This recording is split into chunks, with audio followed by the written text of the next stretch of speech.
Hello, and welcome. Find a place of comfort and let the sounds of your world gently fall away. Tonight, our journey takes us back through the mists of time to a land built entirely from a single miraculous gift. We are not visiting the tombs of the pharaohs or the golden treasures of their palaces. We are seeking a deeper, quieter, and more fundamental truth. We are traveling to ancient Egypt, but we are here to walk in the footsteps of the ordinary people who were the true foundation of this eternal civilization. We are here to understand the world of the farmer. Their lives were not measured by the reigns of kings or the building of great monuments, but by a rhythm far more powerful and ancient. It was a rhythm dictated by the sun, by the soil, and by the sacred, life-giving river that was their greatest god, the Nile. Its annual predictable flood was the clockwork that governed their entire existence, a cycle of waiting, of working, and of reward that remained unchanged for thousands of years. Tonight, we will live one full year alongside an ancient Egyptian farmer and his family. We will feel the heat of the sun on the dry, cracked earth as they wait for the flood. We will witness the gentle, rising waters that submerged and renewed their world. We will follow their patient labor in the rich, black soil, and we will share in the quiet satisfaction of the golden harvest. This is not a story of gods and kings, but a meditation on the simple, profound, and enduring connection between a people, their river, and the small patch of black land they called home.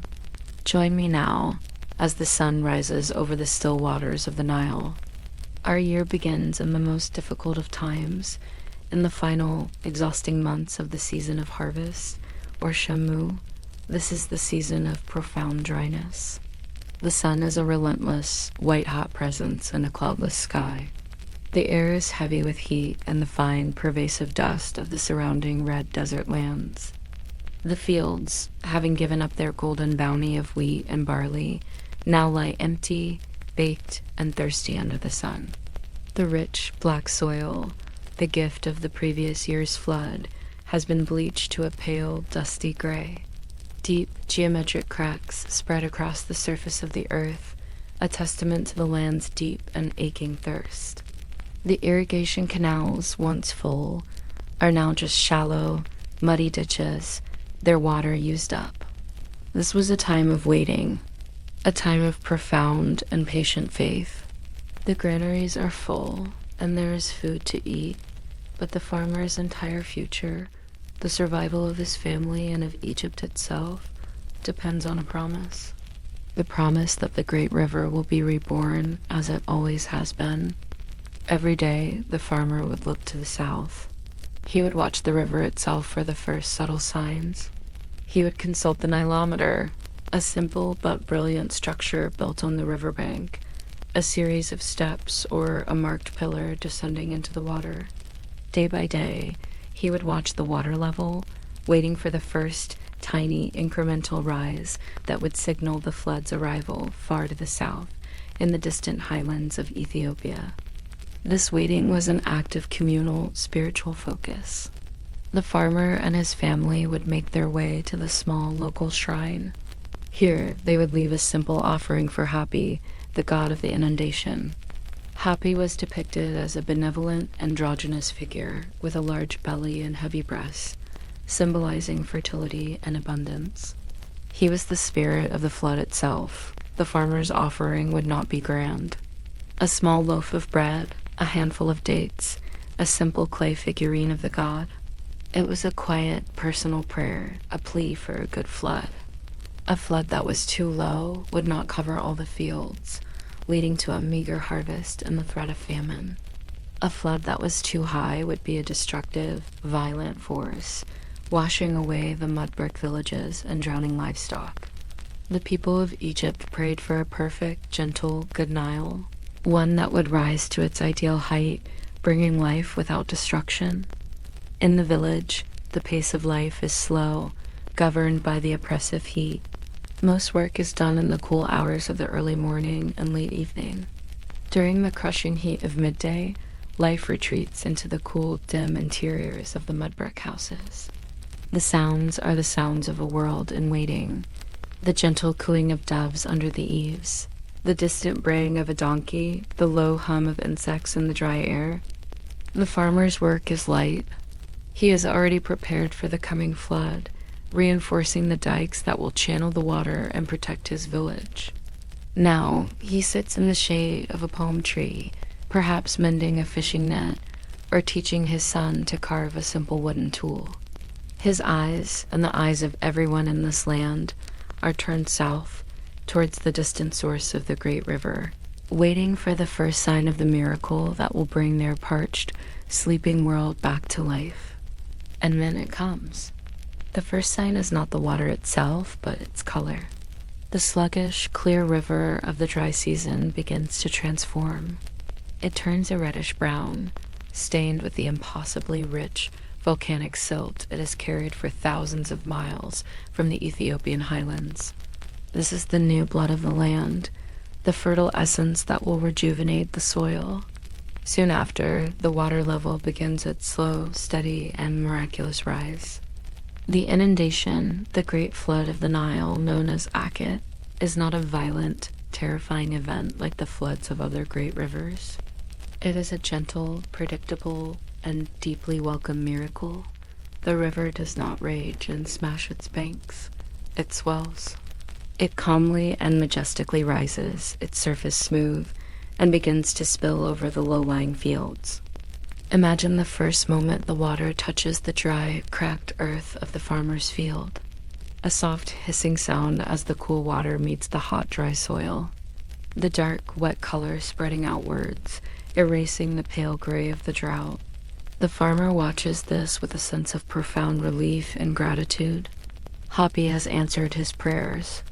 The cycle has begun again. Day by day, the water continues to rise. It fills the irrigation canals, then spills over their banks. It submerges the low-lying fields first, then the higher ones. The sharp, defined lines of the agricultural landscape begin to soften and disappear under a vast, placid sheet of brown water. The Nile Valley transforms from a linear world of fields and canals into an archipelago. The villages, built on the highest ground of the levees, become small, temporary islands connected only by raised causeways or by small, shallow boats made of bundled papyrus reeds. The farmer's work in the field is now impossible. His family, his livestock, his 2 oxen, his small flock of goats are all safe with him on the high ground of the village. For a time, the land has been returned to the water. This was the season of Akhet, a time of enforced stillness for the farmer. It was a strange and beautiful world. The familiar paths he walked every day were now silent, watery channels. He would move between villages in a small reed boat, punting his way across what was, just weeks before, his field of golden wheat. The air is filled with the calls of water birds, ibises, herons, ducks, who have followed the flood and now feast in the shallow, nutrient-rich waters. The flood was a time of renewal in every sense. The water did not just rehydrate the land, it fumigated it. It washed away the impurities of the previous year and drowned the scorpions, snakes, and rats that hid in the cracks of the dry earth, cleansing the fields for the new season. And most importantly, as the water stood, still and silent upon the land, it began to perform its greatest magic. The precious reddish-brown silt that it carried, the gift of distant mountains, slowly began to settle. Inch by inch, a new layer of the richest, most fertile soil on earth was being deposited upon the farmer's weary fields. The land was not being drowned. It was being reborn, and all the farmer had to do was wait and watch, and trust in the quiet, life-giving rhythm of the sacred river. With the fields submerged under the gentle, life-giving waters of the inundation, a great stillness descends upon the farmer's world. The primary work of the agricultural year is impossible. The land for a time belongs to the river. This season of Akhet was not, however, a time of idleness. It was a period of different rhythms, of different kinds of labor, of community, and of patient preparation for the intense work that would follow the flood's retreat. Life was now concentrated on the high ground, on the natural levees and man-made mounds where the villages were built. These villages became temporary islands, connected by raised causeways or traversed by small, simple boats made of bundled papyrus reeds. The farmer, unable to tend his land, would turn his attention to the tools of his trade. In the shade of a courtyard, or in the cool, dim interior of his home, he would undertake the slow, methodical work of maintenance. Imagine him sitting on a simple reed mat, the tools of his craft laid out before him. He takes up his wooden sickle, its curved blade worn from the previous harvest. The cutting edge is not metal, but a series of small, sharp flint flakes set into the wood with resin. He patiently inspects each flake, replacing any that are chipped or broken, ensuring the blade will be sharp and ready for the coming harvest. He might work on his plow, the simple wooden art that is his most vital possession. He checks its joints, strengthening them with fresh bindings of leather or palm rope. He might carve a new handle from a piece of sycamore or acacia wood, the soft, scraping sound of his copper chisel on the wood a quiet, rhythmic counterpoint to the gentle lapping of the floodwaters against the edge of his village. This was also a time for household crafts. The women of the family would sit at their looms, the rhythmic clack of the wooden weights a constant, domestic sound. They would weave the fine linen cloth for which Egypt was famous, preparing the family's clothing for the year ahead. They would sit together, weaving baskets from the plentiful reeds, creating the containers that would be essential for carrying and storing the future harvest. It was a time of quiet, productive, and communal domesticity. But this season also held another kind of duty. With the farming population unable to work their own land, the pharaoh's administration saw this as the ideal time for the corvée, a form of state labor owed by the people. Great teams of farmers would be organized and sent to work on the state's monumental projects. Let us not imagine this as the brutal work of slaves under the lash. For the farmer, this was a part of the year's natural rhythm, a communal duty to the gods and to the pharaoh who ensured the divine order, or mat. We can imagine our farmer joining the men from his village on a slow barge, traveling to a distant quarry. The work is slow, heavy, and rhythmic. The thump and scrape of copper chisels and wooden mallets on stone. The low chants of the men as they work together, in perfect unison, to lever a great block of limestone from the quarry face. The slow, arduous journey of the block on a wooden sledge, dragged by teams of men over lubricated planks. They might be working on a canal, a dike, or the great stone temples that were in a perpetual state of construction. It was hard physical labor, but it was done with a sense of shared civic purpose. It was during this season of stillness on the farms that the great monuments of Egypt were slowly, patiently, and rhythmically raised. For the farmer, it was simply another kind of work, another part of the great, unchanging cycle of his life. For nearly 4 months, the water has stood upon the land. But just as its arrival was predictable, so too is its departure. The great rhythm of the Nile continues. At the Nilometer, the priests and the farmers observe the first signs. The water has peaked, and now, day by day, it begins its slow, gentle retreat. The season of Akhet is ending. The gift is about to be revealed. The receding of the flood is a quiet and beautiful spectacle. It is not the violent sucking of a tide, but a slow, almost imperceptible draining away. The world of water begins to give way to a world of earth. The highest points of the fields are the first to reappear, small, dark islands of mud in the vast, shallow lake. Then the contours of the dikes and canals begin to re-emerge, redefining the landscape. As the water draws back, it leaves behind its great and sacred treasure.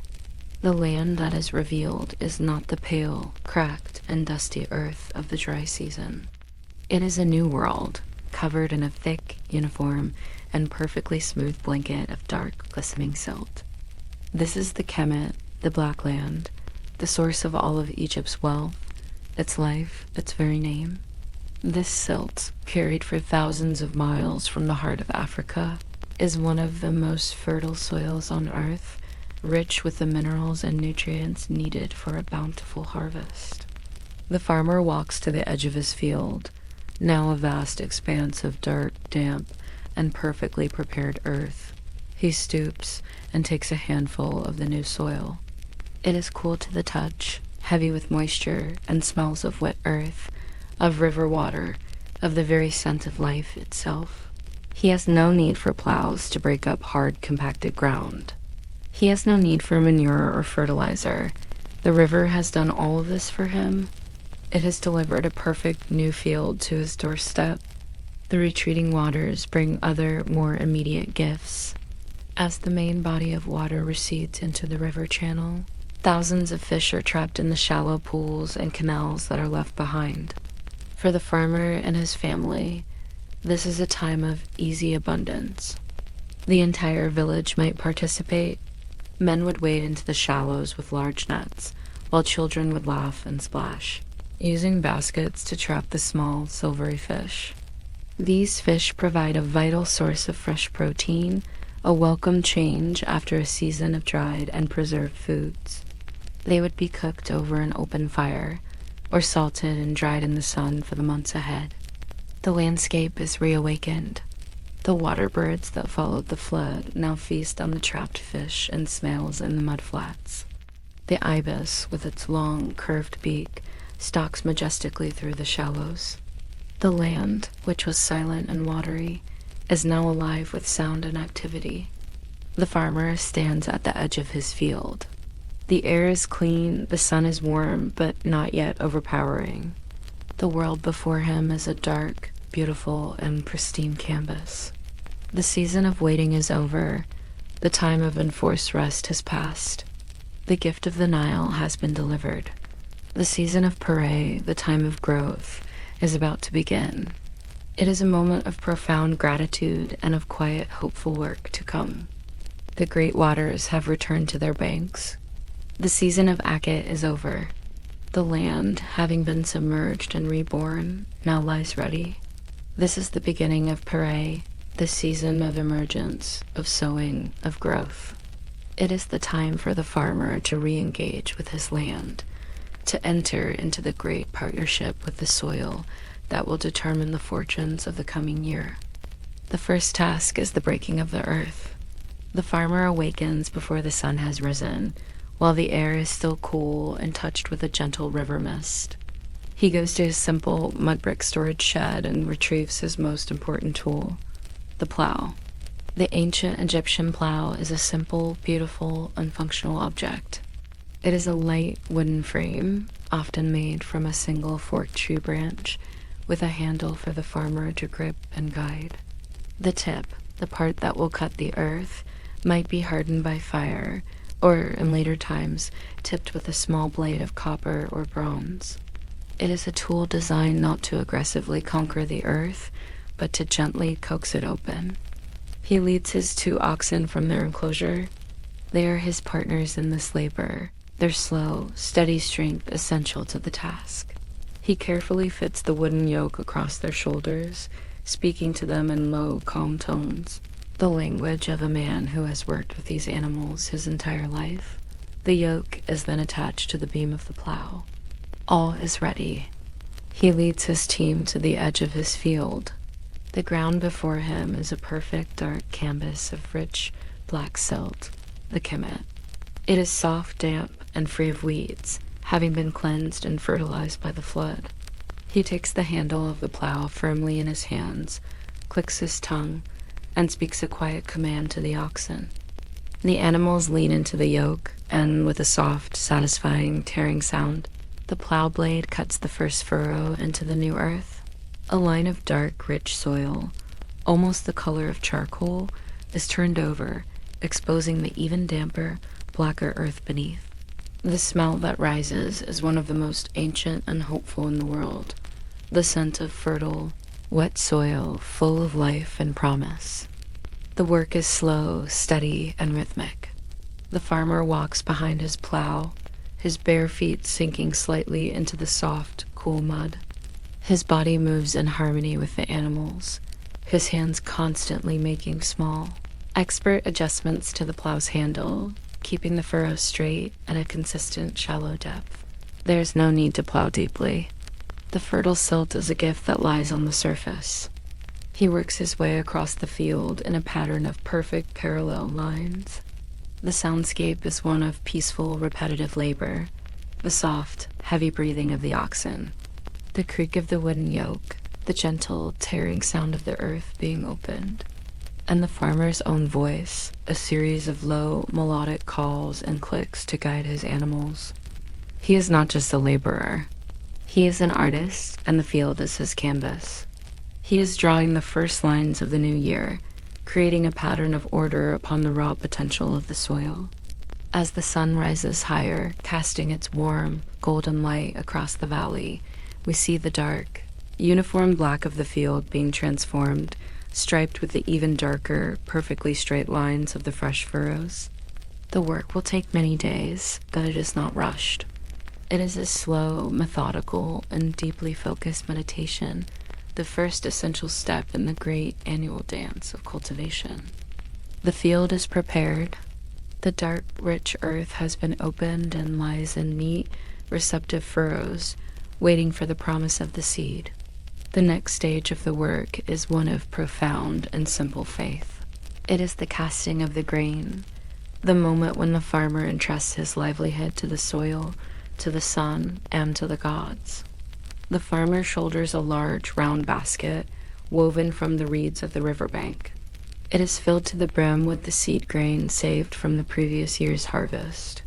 These are the small, hard, pale kernels of emmer wheat or barley, the two great staples of the Egyptian diet.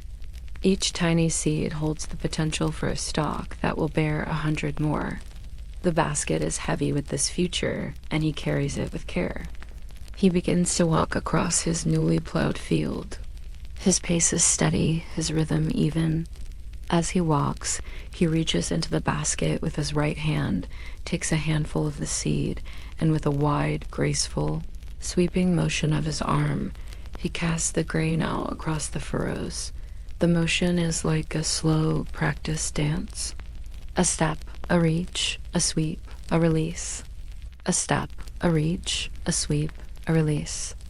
The pale golden seeds fly from his hand in a beautiful fanning arc, catching the sunlight before falling onto the dark, moist earth. Some kernels fall into the troughs of the furrows, others onto the ridges. He is not planting each seed individually, but entrusting them to the land, confident that the fertile soil will provide a welcoming bed for most. He moves back and forth across the field, his sweeping arm a sign of generosity and hope, slowly covering the dark earth with a thin, pale scattering of potential life. When the casting is complete, a second remarkable phase of the work begins. A gate is opened, and a small flock of sheep or goats is driven out onto the newly sown field. The animals, with their small, sharp hooves, begin to wander across the furrows. This is not a random act. It is a brilliant and ancient form of technology. As the flock moves across the field, their hooves perform a vital task. They gently tread the scattered seeds into the soft, damp silt. This plants the seeds at a shallow, even depth, protecting them from being blown away by the wind or eaten by scavenging birds. The gentle, random trampling of the flock is the perfect, final step in the sowing process. The farmer watches this with a quiet satisfaction. He has opened the earth, he has offered the seed. Now, with the help of his animals, he has tucked that seed into the soil. He has entered into a pact with the land. He has done all that is in his power to do. The rest is a matter of water, of sun, and of time. He leads the flock from the field and closes the gate, leaving the dark, quiet earth to begin its slow, invisible miracle of germination. The seeds are in the earth. The pact has been made. But the sun in Egypt is a powerful and relentless force, and the soft, dark silt, for all its richness, would quickly bake into a hard, cracked clay without the constant gift of water. The Great Flood has laid the foundation, but now, for the life of the crop to be sustained, the farmer must bring the water of the Nile to the furrows, day after day, in a slow, patient, and unending labor.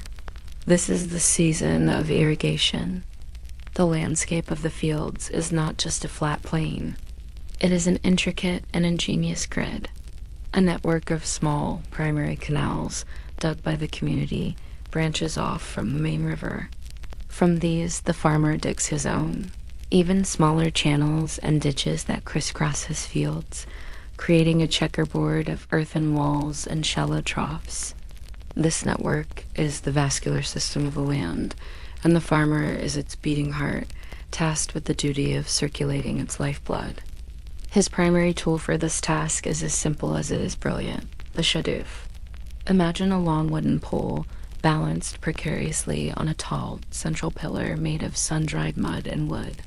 On the short end of the pole is a heavy counterweight, a large lump of dried Nile mud, or heavy stone. On the long end, a rope made of palm fibers dangles down, with a bucket made of woven reeds sealed with pitch, or a simple clay pot attached to its end. The shaduf is a lever, a seesaw, a perfect machine of elegant, low-technology engineering. The farmer's work begins at dawn. He stands on the raised bank of a feeder canal, the water a few feet below him. He takes the long arm of the pole and, with a gentle pull, brings the bucket down to the water's surface. The counterweight on the other end rises high into the air. The bucket fills with a soft splash, the sound cool and welcome in the morning air. Now, the genius of the machine does its work.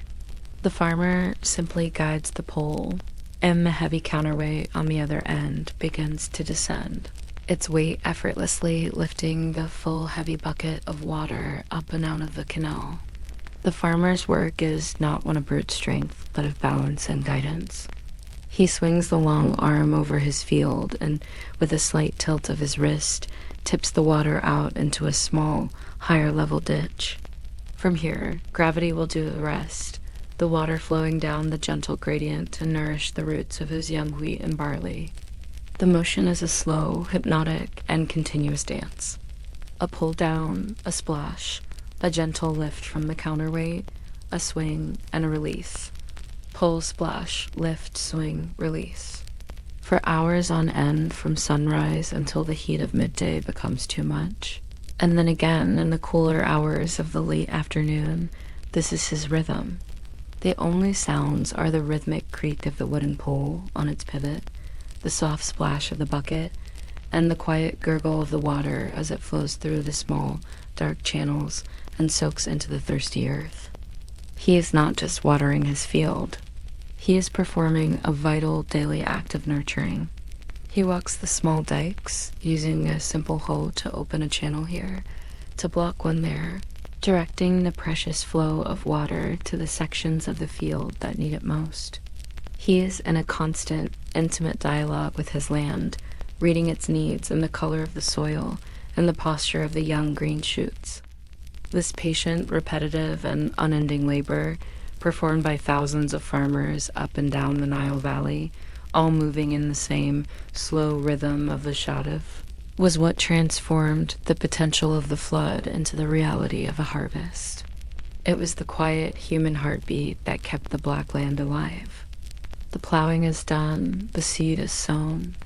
The daily rhythmic work of irrigation provides the constant life-giving water.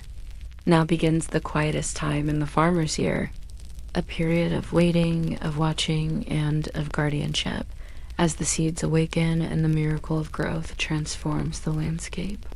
The first sign is a faint, almost imperceptible green haze that appears over the surface of the dark black fields. A few days later, this haze resolves into distinct, individual, and impossibly vibrant green shoots, pushing their way up from the silt towards the sun. Within a few weeks, the entire Nile Valley has undergone a breathtaking transformation. The dark black land of the planting season has vanished, replaced by a single, unbroken, and brilliant expanse of lush, green life. The world is a sea of emerald, shimmering under the Egyptian sun. The farmer's labor is now less physical, but his attention is no less constant.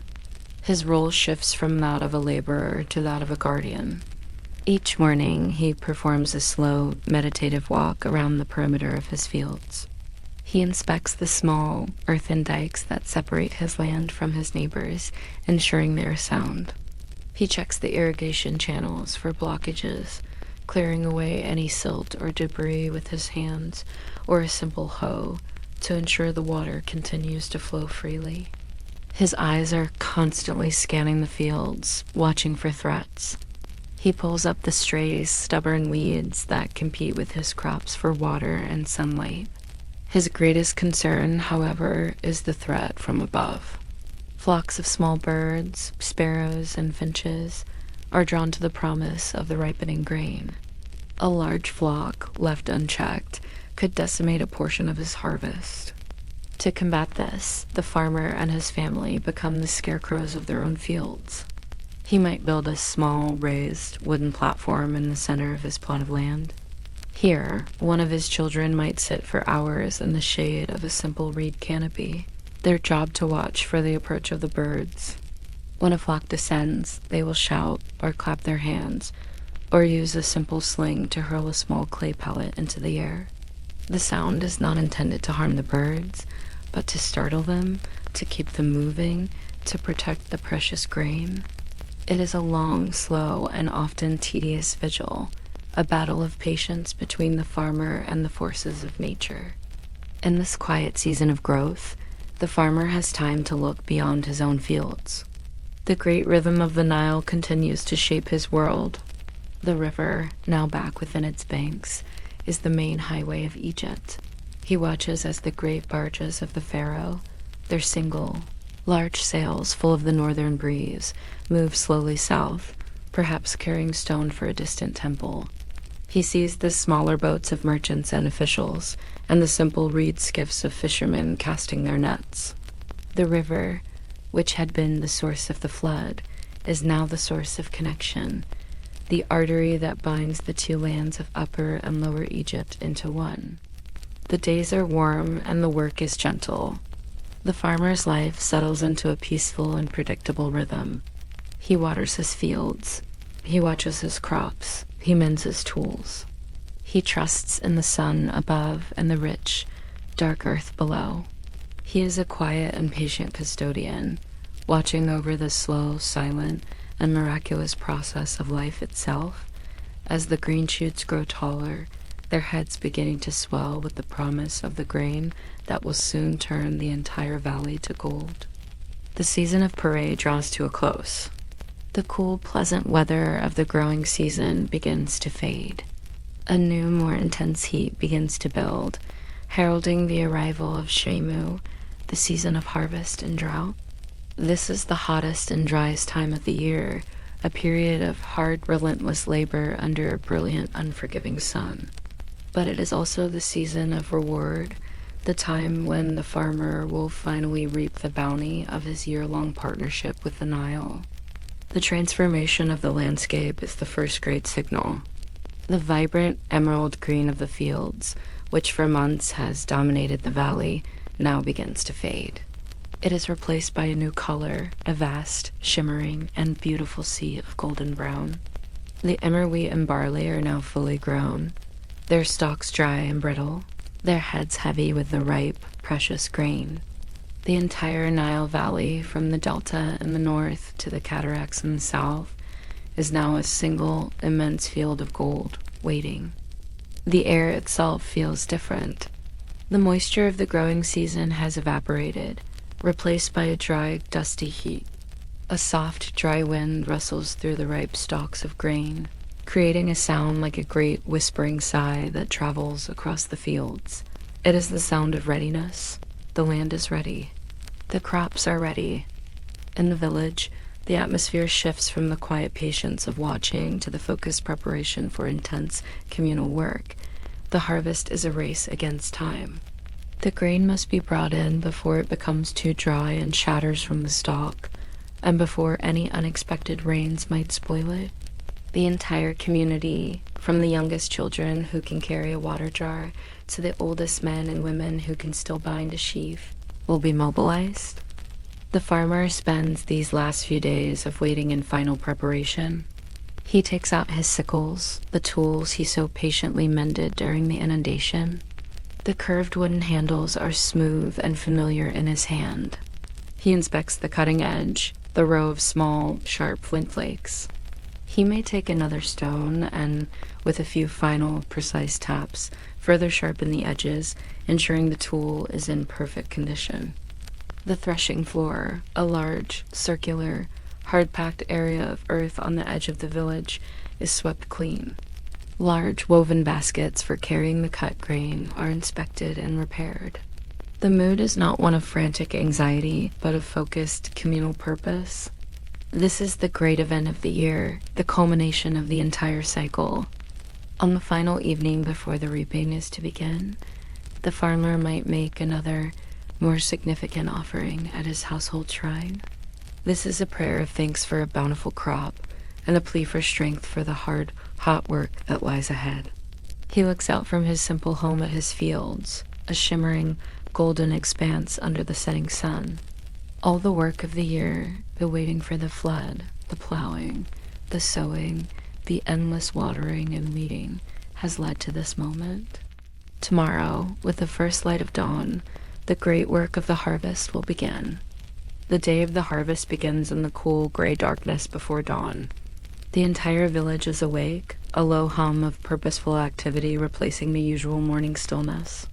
The farmers gather, their simple, sharp sickles in hand, and walk together to the edge of the golden fields. There's no great ceremony, just a quiet, shared understanding. The work must begin. As the first red edge of the sun appears on the eastern horizon, the reaping starts. The men and women form a long, straight line at the edge of the field. They are dressed for the work in simple white linen kilts or dresses, designed for movement in the coming heat. Each reaper takes their place, and at a quiet, unspoken signal, they begin. The motion is one of the most ancient and fundamental in all of human history. The reaper reaches forward with their left hand, gathering a thick bunch of the dry, golden stalks of grain. Then, with their right hand, they swing the curved sickle in a low, swift, and practiced arc. The flint blades, though simple, are incredibly sharp, and they slice through the brittle stalks with a dry, rustling, whispering sound. Swoosh, slice, rustle. A single bunch is cut. The reaper takes a small step forward.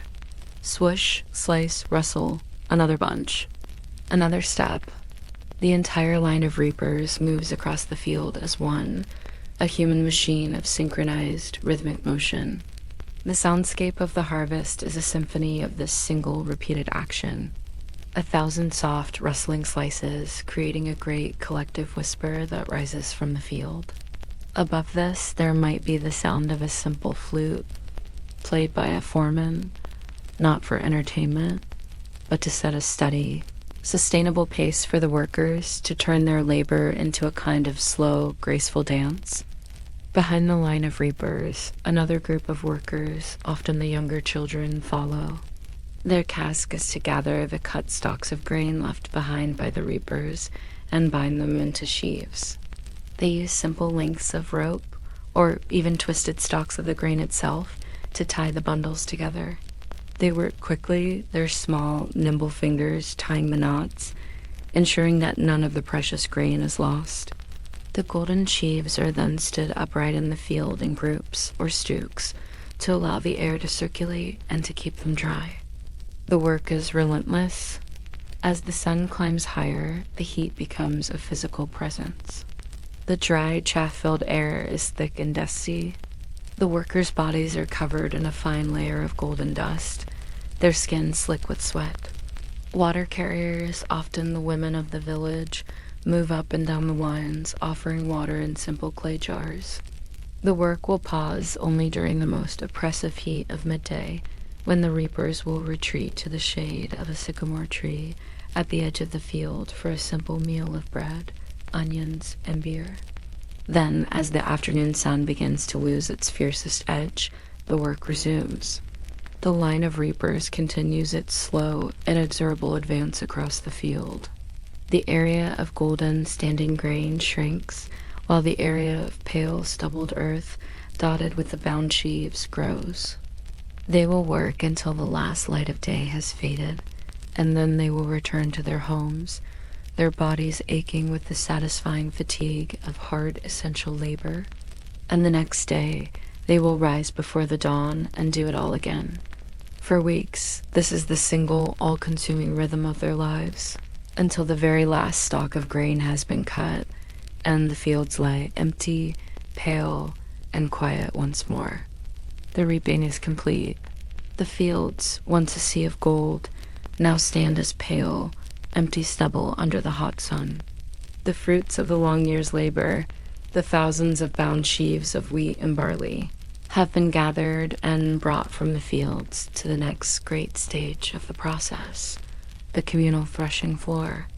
This is a large, circular, open-air space on the edge of the village, its surface made of hard-packed, sun-baked earth. It is here that the vital, magical act of separation will take place, the separation of the valuable, heavy grain from its light, protective husk, the chaff. The sheaves are untied, and the dry stalks of grain are spread out in a thick, circular layer across the floor. Then the living machinery of the threshing process is brought in. A team of oxen, or sometimes donkeys, are led onto the floor. Their handlers guide them to walk in a slow, continuous circle, their heavy hooves trampling the spread-out stalks. The sound is a dry, constant rustling and crackling, mixed with the soft, heavy thud of the animal's hooves on the grain. This is the act of threshing. The weight and the sharp edges of the hooves break open the heads of the grain, releasing the small, hard kernels from their husks. For hours, the animals circle, their pace slow and steady, their rhythmic movement ensuring that every single stalk is trodden upon. The men who guide them might sing a low, monotonous chant, a work song to keep the animals moving and to match the slow, circular rhythm of the task. Once the threshing is complete, the animals are led away. The floor is now covered in a messy mixture of three things: the heavy, naked grains of wheat, the light, papery fragments of the chaff, and the broken pieces of straw. The next stage of separation requires a new partner, the wind. This process is called winnowing. The workers, both men and women, take up large, simple, wooden shovels or wide, shallow baskets. They scoop up a portion of the messy mixture from the floor. Then they wait for a gentle breeze. When the breeze comes, they toss the mixture high into the air.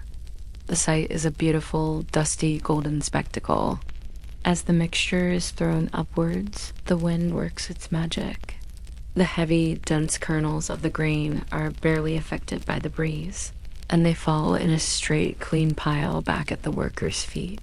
But the light, worthless chaff and the small pieces of straw are caught by the wind and blown away, creating a golden, dusty cloud that drifts across the threshing floor and settles a short distance away. Again, the work is a slow, patient, and deeply skillful rhythm. Scoop, wait, toss. Scoop, wait, toss. The workers are in a silent dialogue with the wind, using its invisible power as a perfect tool of separation. Hour after hour, the pile of clean, heavy grain at their feet grows, a small mountain of pure sustenance. The pile of light, dusty chaff downwind grows as well. This work will continue until the entire harvest has been threshed and winnowed. The broken straw will be collected and saved, a valuable material for making bricks or for animal bedding. The chaff will be swept away or burned, and the clean, golden grain, the very essence of the year's labor, is now ready for the final and most crucial stage of the harvest, the accounting and the storage. The great golden pile of cleaned grain sits on the threshing floor, shimmering in the hot sun. The hard communal labor of the harvest is done. Now comes the final, quiet, and deeply important act, the accounting. Egypt was a highly organized and bureaucratic state, and the harvest was the basis of its entire economy. The gift of the Nile was a gift to all, but a portion was always owed to the state, to the temples, and to the pharaoh, who is the divine guarantor of the land's fertility. A new figure arrives at the threshing floor, a man who stands out from the farmers. He is not dressed in a simple loincloth, but in a clean, white, pleated linen kilt. He is the scribe. He carries with him the tools of his trade, a wooden palette with cakes of black and red ink, a small pot of water, and a set of reed brushes. He is the agent of the state, the man of numbers and of records. There is no sense of conflict or resentment.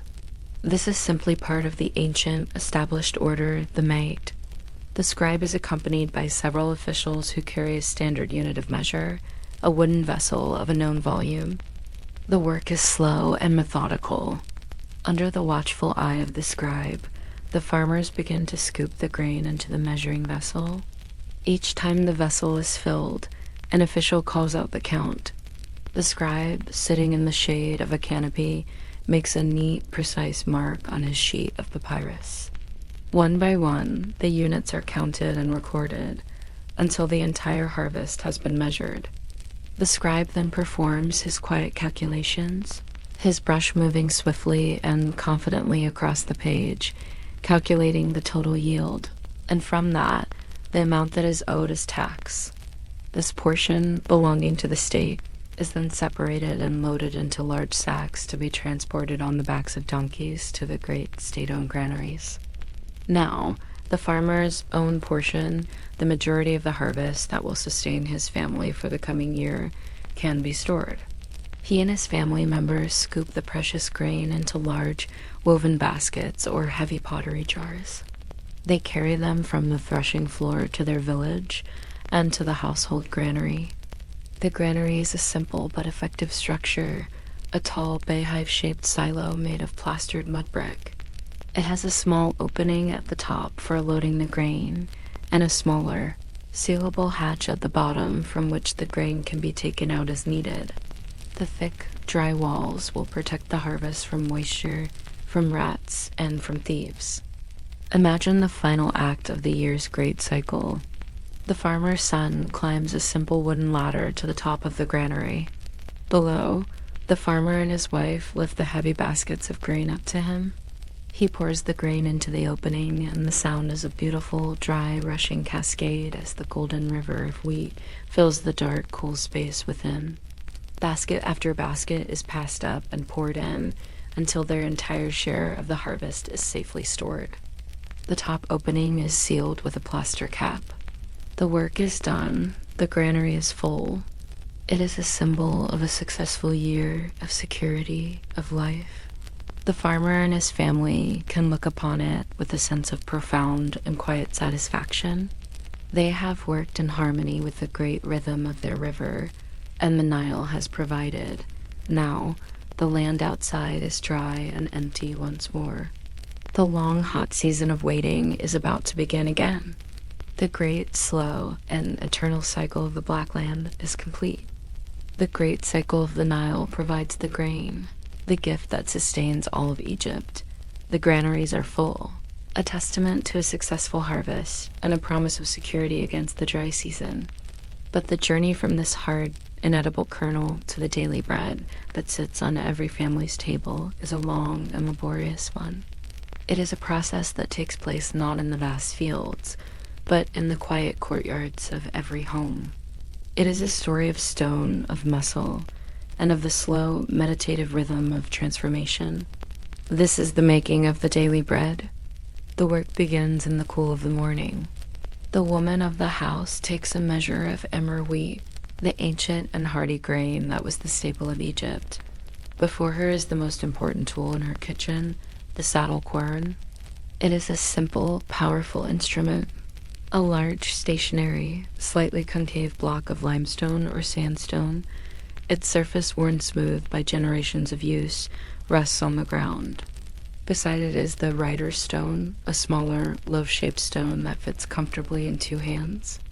She kneels behind the quern, a position of both stability and immense effort. She pours a handful of the dry grain onto the stone and begins her work. The motion is a slow, powerful, back-and-forth rhythm. Leaning forward, she pushes the rider's stone down the length of the saddle, her entire body weight pressing down, crushing the hard kernels between the two gritty surfaces. She then pulls the stone back, gathering the grain for the next push. The sound is the dominant rhythm of the household. A dry, scraping, gritty sound of stone on stone. It is the sound of labor, the sound of sustenance.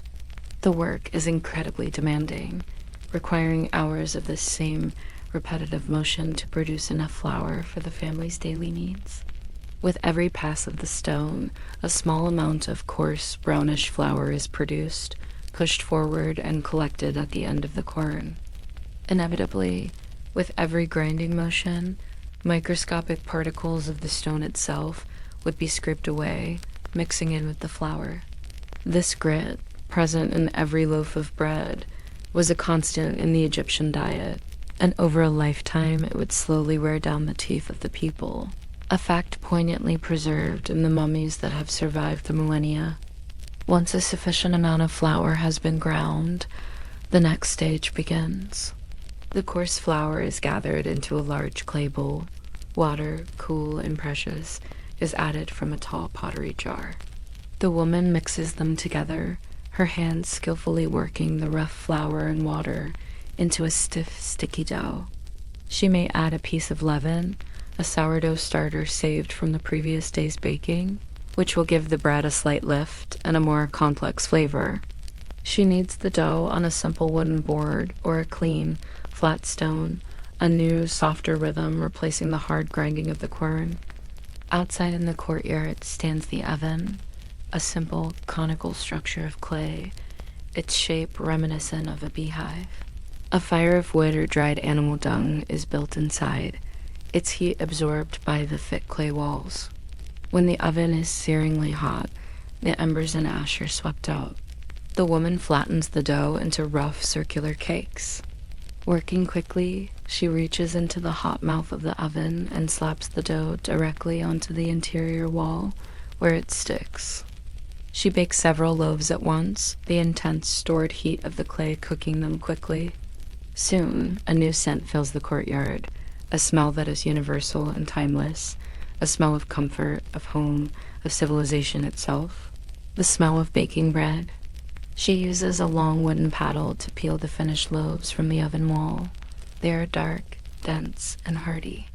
This is not a light, airy bread, but a substantial, nutritious, and slightly gritty food that will form the foundation of every meal. She has taken the hard sleeping gift of the granary and through the slow, patient application of her own strength and skill, transformed it into the warm, living sustenance of her family. The life of the farmer was tied to the field, but his world was centered on his home. The ancient Egyptian house was a model of simplicity, of function, and of a deep, intuitive understanding of the climate. It was not a monument built for eternity, but a shelter built for life, crafted from the very same substance that gave the farmer his livelihood, the sacred mud of the Nile. Let us take a slow walk through one of these humble, peaceful dwellings. The process of its creation begins at the river's edge after the flood has receded. The farmers would gather the rich alluvial mud, mixing it with sand for strength and chopped straw or animal dung as a binding agent. This thick, heavy paste was then pressed into rectangular wooden molds and left to bake in the relentless Egyptian sun. The resulting mud bricks were the fundamental building blocks of all domestic life, from the simplest farmer's hut to the sprawling villas of the nobles. The house itself is a simple, rectangular structure. The walls are thick, their massiveness designed to absorb the heat of the day and to slowly release it during the cool of the night, creating a naturally regulated indoor temperature. The exterior walls are often plastered with a finer layer of mud and then whitewashed, the brilliant white reflecting the harsh sunlight and keeping the interior cool. There are very few windows, and they are placed high up on the walls. This is a deliberate design. It prevents the direct, hot rays of the sun from entering the house, while still allowing for the circulation of air, drawing the hotter air up and out. We step through a simple wooden doorway, perhaps covered by a reed mat to keep out flies and dust, and our eyes adjust to the cool, dim interior. The floor is packed earth, worn smooth by the passage of countless footsteps, and likely covered with clean, woven reed mats. The main room is the center of family life. The furniture is sparse and low to the ground. There are no large tables or chairs as we would know them. A few low wooden stools might be placed against a wall. Woven baskets hold personal belongings. In a corner, a few large, beautifully shaped pottery vessels hold the day's water and beer, their porous surfaces keeping the contents cool through evaporation. Sleeping would be done on these same reed mats, perhaps with a simple wooden headdress to support the neck, a common piece of furniture found in homes of both the poor and the pharaohs. The walls are plastered smooth and painted a simple white or a cool blue-green. There might be a small, painted depiction of a household god on a knee, a silent, watchful presence. In some houses, there is a small, open-air courtyard, a private piece of the outdoors brought into the heart of the home. Here, shielded from the wind and the public gaze, the family would perform many of its daily tasks. Here stands the conical clay oven for baking bread. Here, a woman might sit at a large vertical loom, the rhythmic clacking of the wooden weights the only sound, as she weaves the fine linen cloth for which Egypt was famous. A steep, narrow staircase or a simple ladder leads up to the flat roof. The roof was one of the most important rooms of the house. It was a workspace for drying grain or flax in the sun. It was a storage area, and on the hot, breathless nights of the summer, the entire family would bring their mats upstairs to sleep on the roof, under the vast, brilliant, star-filled canopy of the Egyptian sky. The simple mud brick house was a perfect expression of the farmer's world. It was born of the Nile's earth, its form dictated by the sun and the heat, and its daily rhythms interwoven with the endless, patient cycles of work, of family, and of rest. The world of the ancient Egyptian farmer was permeated by the divine. They knew of the great gods of the state of Ra, the sun god who sailed his bark across the sky each day, of Osiris, the king of the underworld, and of the pharaoh, their living god on earth. They would see these great gods honored in the massive, distant temples. But the faith that was woven into the fabric of their daily lives was a much quieter, more personal, and more intimate affair. It was the religion of the household, a collection of beliefs and rituals centered on the protection and prosperity of the family and the home. The spiritual heart of the home was often a small, simple niche in the wall of the main living area. This was the household altar. There was no grand statue, no priest. It was a humble space for a humble faith. Here, the family would place small offerings and direct their private prayers to the deities who were their personal guardians. These were not the great, aloof gods of the state pantheon, but a host of smaller, more approachable, and often more eccentric-looking deities who were concerned with the immediate dangers and joys of daily life. Perhaps the most beloved of these was the dwarf god Bes. His image is startling at first. A grotesque, bandy-legged dwarf with a lion's mane and a feathered headdress, often shown sticking out his tongue and brandishing a knife. But he was not a figure of terror. He was a fierce and joyful protector of the family. His fearsome appearance was meant to ward off evil spirits, snakes, and scorpions. He was a god of childbirth, watching over the mother and newborn child in their most vulnerable moments. He was also a god of music, of dance, of joy. His image, carved on a bed frame or worn as an amulet, was a powerful symbol of protection and the celebration of life's simple pleasures. Another great protector of the family was Toret, the Great One. She was a goddess who took the form of a pertinent hippopotamus, standing upright with the limbs of a lioness and the back and tail of a crocodile. Like Baize, her terrifying appearance was her greatest weapon, used to frighten away any malevolent forces that might threaten the family, especially the mother and child during birth. A small glazed figurine of Tauret, or an amulet worn around the neck, was a source of immense comfort and a plea for a safe and healthy family. The rituals of worship were as simple as the altar itself. This was not a religion of complex theology, but of direct, daily interaction. The woman of the house might leave a small pinch of the bread she had just baked in a tiny offering dish. A man, returning from the fields, might pour a small splash of his beer onto the ground before the niche as a libation of thanks. A child might leave a single wildflower they had picked by the canal. These were not great sacrifices, but small, constant acknowledgments of the divine presence within the home. This personal faith was also carried on the body. Many Egyptians, from the farmer to the pharaoh, wore amulets for protection and good fortune. A small faience charm of the Ankh, the symbol of life. An amulet of the Jed pillar, representing stability. And most popular of all, the Waji eye, the Eye of Horus, a powerful symbol of healing, protection, and wholeness. These were not just jewelry. They were a form of constant silent prayer, a shield against the unseen dangers of the world. This quiet domestic faith, with its focus on protection, family, and the small rituals of the everyday, was the true bedrock religion of the ancient Egyptian farmer. It was a faith that lived not in the grand stone temples, but in the heart of the mud brick home, a constant, comforting presence in every moment of their lives. The granary is full. The black land is quiet, resting under the stars, waiting for the river's return. The farmer's long year is complete, and now your own day has come to its close. Let the slow, ancient rhythm of the Nile be your peace. Let the deep stillness of the sleeping fields be your own. The work is done. It is time to rest. Sleep well,